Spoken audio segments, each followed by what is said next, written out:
महाराष्ट्र में तो गजब ही हो रहा है। एक फोन आया था, म्हणे किती लोक मुंबईला जाणार। मी म्हणलो मुंबईला करोडो लोक। मग म्हणे किती लोक आंतरवलीला जाणार। आपलं उत्तर आंतरवलीतून पण करोडो।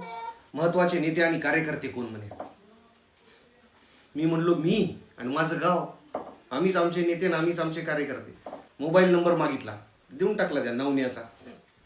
फायनान्सर कोण आहे म्हणे।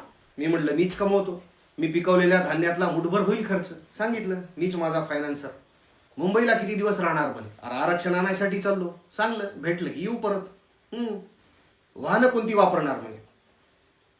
माझं उत्तर काही नियोजन नाही बा म्हणलो, जे भेटन त्यानं जाणार, पण मेलो तरी जाणार। गाड्यांमध्ये डिझेल कोण टाकणार म्हणे। काच्या गाड्या, तिकटानं चाललो, जिथं पैसे संपल तिथून पैदल निघतो। रेल्वेने किती लोक जाणार म्हणे। म्हटलं अर्धे रेल्वे से जाएंगे, अर्धे डांबरी से जाएंगे, अर्धे मोटरसायकल से जाएंगे। जेवण कोण देणार म्हणे। सांगलो पीठ मीठ बीच संघ घेत आहोत, 4 लोकायला पुरल एवढं घेत आहोत। हद्दीत वर्गणी देऊ शकतील असे राजकीय नेते कोण म्हणे। अरे म्हणलं आजपर्यंत कोण वर्गणी दिली का आणि कोण घेतली का। 10-10 रुपये जमा करायला म्हणून चाललो। भावांनो, सरकार ही माहिती गोळा करत आहे।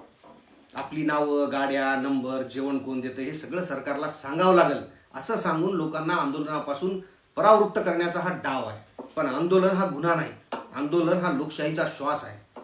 ज्यांचं नाव लिस्टमध्ये गेलं ना ते गुन्हेगार नाहीत, ते शूर योद्धे आहेत। म्हणून घाबरू नका, नाव लपवू नका, ठामपणे आंदोलनाला चला।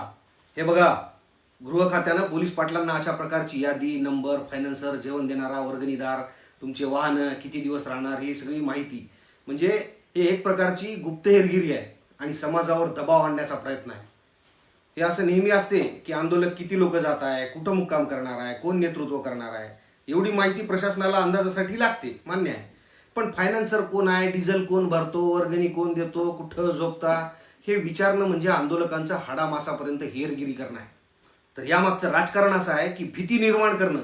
लोक म्हणतील की आपलं नाव पोलीस स्टेशनला जाईल, लिस्ट बनल, मग अडचण येईल, म्हणून लोक मागं हटावे, म्हणून हा प्रयत्न आहे फूट पाडण्यासाठी, हा प्रयत्न आहे आंदोलन निष्क्रिय करण्यासाठी, हा प्रयत्न आहे राजकीय डावपेचाचा। सरकारला एक एक करून फायनान्सर, जेवण देणारा, गाडी देणारा यांच्यावर दबाव आणायचा आहे। खरं पाहिलं तर असं कोणीच नाही फायनान्स करणारे, पण आपण सगळेच जर मी देतो, मी करतो असं जर म्हटलं ना तर कोणावरच लक्ष केंद्रित करता येणार नाही। संपूर्ण समाजच आंदोलनाचा फायनान्सर आहे, संपूर्ण समाजच जेवण देतोय, संपूर्ण समाजच गाडीत बसतोय।